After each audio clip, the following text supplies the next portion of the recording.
Selam aleyküm vatandaşlar. Çare tapı vaqt geldiniz, onun için çok sağ olun. Дорогие соотечественники, пользуясь случаем, хотел бы рассказать о глубоком 1967 года, когда мы 10 сентября всей семьей приехали в Бахчисарайский район, и с нами где-то еще семей 15-20 было.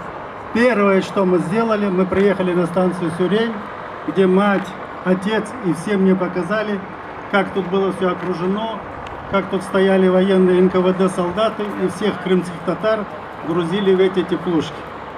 Действительно, это были люди Севастополь, Бахчисарай, Ялта, Ближняя Ялта. Стою перед вами и настолько волнуюсь.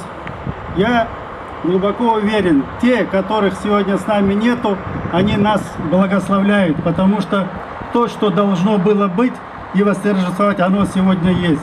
Спасибо правительству Крыма. Это только начало того места, где мы будем каждый год собираться. Это то место, где мы будем отдавать дань того, кого с нами нету, и те, которые с нами сегодня растут и будут. Только вместе с вами мы добьемся все того, что нам нужно для того, чтобы жить в благодатном Крыму. Вместе со всеми национальностями. И тогда у нас будет благосостояние. Также я 1967 года по 2014 год прожил в Херсонской области, в Геническом районе, и достиг уровня главы администрации.